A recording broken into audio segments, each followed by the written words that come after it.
itu panel surya yang dari solar cell ini sendiri. Panel surya itu merupakan kumpulan sel surya atau solar cell yang ditata sedemikian rupa agar efektif dalam menyerap sinar matahari. Nah, prinsip kerja solar cell itu sendiri merupakan alat atau komponen yang bertugas untuk menyerap sinar matahari itu sendiri. Jadi panel surya itu tempat untuk dikumpulkannya solar cell, dan solar cell itu alat yang digunakan untuk menyerap cahaya matahari tersebut. Oke, masuk ke prinsip kerja dari solar cell. Itu prinsip kerjanya ada dimulai dari partikel yang disebut dengan foton. Ini saya gambarkan foton di sini. Umpamanya matahari kan. Ini menyalurkan cahaya. Kemudian ada partikel dari matahari itu yang bernama foton. Jadi partikel ini yang menghantam sebagai konduktor dari bahan solar panel. Ini yang namanya solar panel yang menimbulkan energi besar untuk memisahkan elektron dari struktur atomnya. Memisahkan elektron dari struktur atom itu maksudnya yang ini. Artinya dari elektron yang terpisah itu diantaranya terbagi menjadi dua kubu, antara kubu yang bermuatan negatif dan kubu yang bermuatan positif. Yang negatif itu disebut dengan electron flow atau lupa juga apa namanya, flows.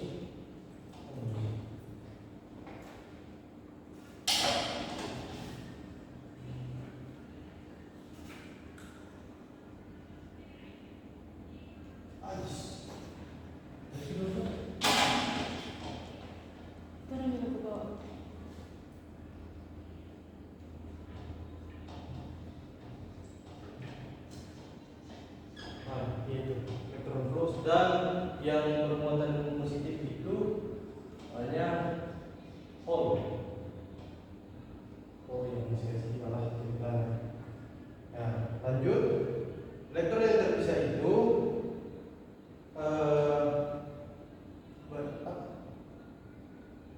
bergerak pada kita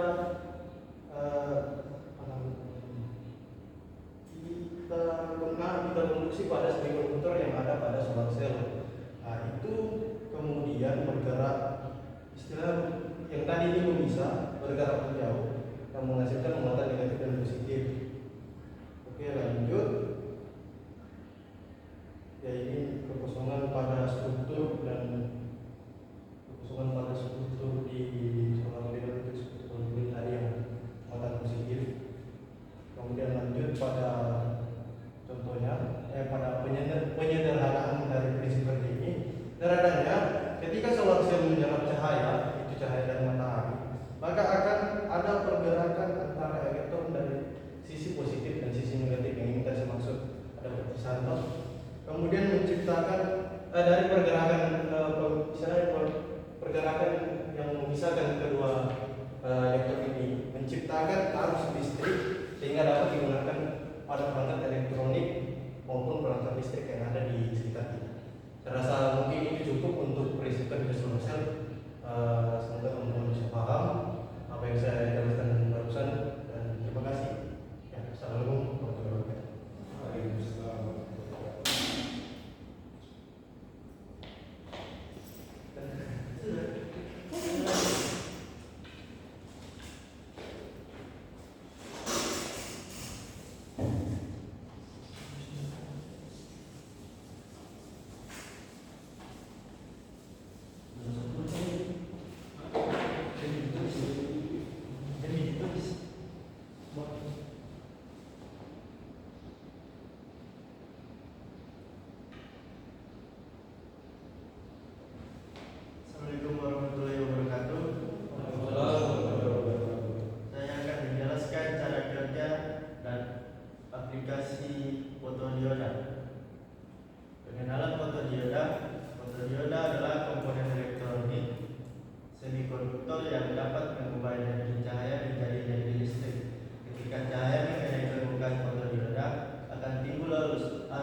Prinsip kerja fotodioda. 1. Penyerapan cahaya. Cahaya yang mengenai permukaan fotodioda akan diserap dan menghasilkan pasangan elektron lubang. 2. Perpisahan muatan. Pasangan elektron lubang akan terpisah karena adanya medan listrik dalam fotodioda. 3. Pengumpulan muatan. Elektron dan lubang akan dikumpulkan di elektroda, menghasilkan arus listrik yang dapat dimanfaatkan. Karakteristik fotodioda. 1.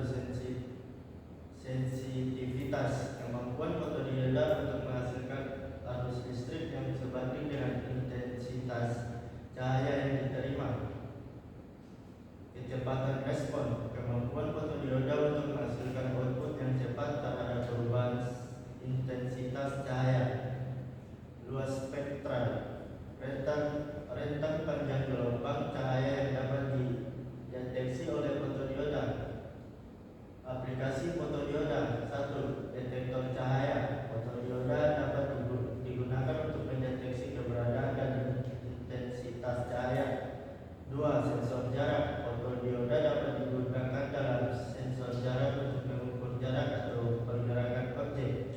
3. Alat ukur listrik. Fotodioda dapat digunakan dalam alat ukur listrik seperti multimeter untuk mengukur arus atau tegangan. 4. Fototerap. Fotodioda dapat digunakan dalam fototerap untuk mengobati berbagai kondisi sulit. Kelebihan dan kekurangan fotodioda. Kelebihan: ukuran kecil, respon cepat, sensitif, tahan lama dan murah. Kekurangan: rentan terhadap panas, tegangan balik, dan degradasi dengan waktu. Contoh pengurangan fotodioda. Penggunaan fotodioda. Kamera fotodioda digunakan untuk sensor gambar kamera untuk menangkap dan mengubah cahaya menjadi sinyal digital. 2. Remote control. Fotodioda digunakan dalam remote control untuk mendeteksi sinyal inframerah yang dikirimkan oleh remote. 3. Detektor asap. Fotodioda digunakan untuk detektor asap untuk mendeteksi perubahan intensitas cahaya yang disebabkan oleh asap. 4. Pemindaian barcode. Fotodioda digunakan dalam pemindaian barcode untuk membaca informasi yang terkandung dalam barcode. Sekian dan terima kasih.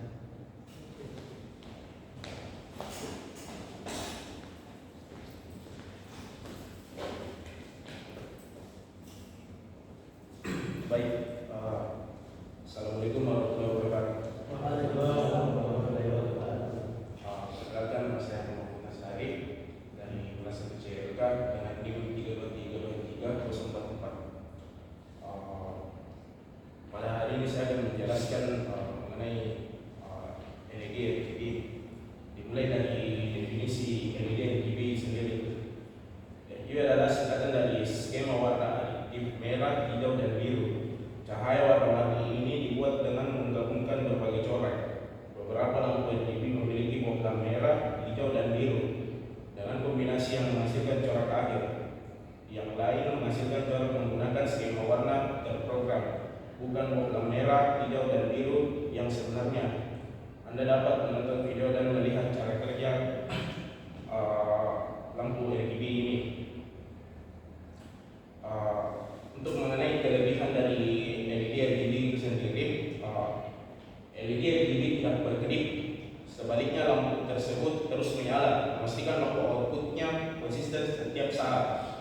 Tidak perlu membawa gel dan menempelkannya pada lampu putih karena lampu itu sendiri akan berubah warna. Anda juga dapat memanfaatkan lampu RGB untuk melukis dengan cahaya, di mana Anda menggerakkan lampu secara perlahan sambil tetap membuka rangka. Mereka juga dingin dan tidak mengeluarkan banyak panas, jadi tidak akan membuat subjek Anda berkeringat dan melelehkan plastik di sekitarnya. Dengan semua kelebihan ini, Anda ada beberapa kekurangan pada pencahayaan RGB yang harus diatasi. Kekurangan lampu RGB sendiri itu memiliki intensitas cahaya yang jauh lebih rendah karena bersifat kontinu dan tidak berkedip. Akibatnya, sebagian besar fotografer meningkatkan ISO untuk menurunkan kecepatan ranah untuk mengimbanginya. Karena kecerahan lebih rendah, cahaya tidak menyebar terlalu jauh sehingga RGB harus diposisikan lebih dekat ke subjek daripada bentuk pencahayaan lainnya. Jadi menurut saya mengenai LED RGB ini sendiri itu, jika kita terapkan kepada fotografi itu sebaiknya kita memfoto objek lebih dekat. Contohnya kalau misalnya kita mau memfoto penghapus ini, jadi ketika kalau misalnya untuk mengeluarkan cahaya yang lebih maksimal dari RGB itu harusnya lebih dekat diarahkan fotonya. Ketika jauh begini, kemungkinan itu RGB-nya tidak terlalu keluar. Baik, lanjut di cara kerja lampu video LED RGB. LED RGB adalah jenis modul LED yang dapat menghasilkan hampir semua warna dengan menggabungkan 3 warna additif dasar tadi, yaitu merah, hijau, dan biru. LED RGB paling dasar adalah campuran 3 dioda pemancar cahaya independen yang terbungkus dalam kaca pelindung transparan. Paket LED ini akan memiliki 4 pin, 1 untuk masing-masing dari 3 dioda berwarna berbeda dan 1 untuk anoda umum positif atau katoda negatif. 3 warna utama LED menggunakan prinsip pencampuran warna additif untuk menciptakan lebih banyak warna daripada yang dapat dibayangkan manusia. Pencampuran warna additif adalah proses menghasilkan warna baru dengan menambahkan satu set panjang gelombang ke set panjang gelombang lainnya. Inilah yang terjadi ketika beberapa panjang gelombang cahaya digabungkan. Ketika semua warna digabungkan bersama, kita mendapatkan warna putih, bukan pelangi warna. Karena semua panjang gelombang masih mencapai mata kita. Ini disebut aditif. Karena LED secara alami dapat diredupkan setiap warna merah, hijau, dan biru dapat menciptakan semua corak warna yang berbeda. Terus tersedia pilihan pencahayaan RGB yang sesuai dengan setiap anggaran dan gaya fotografi atau pembuatan film. Dari tingkat pemula hingga profesional, lampu video RGB tersedia untuk membawa pekerjaan Anda ke tingkat berikutnya. Lakukan penyelidikan sebelum memutuskan lampu mana yang terbaik bagi Anda untuk mencegah kesalahan yang merugikan. Dan Anda akan menikmati penggunaan lampu RGB.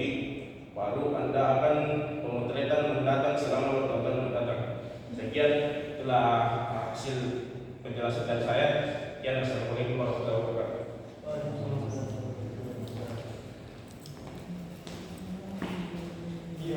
Di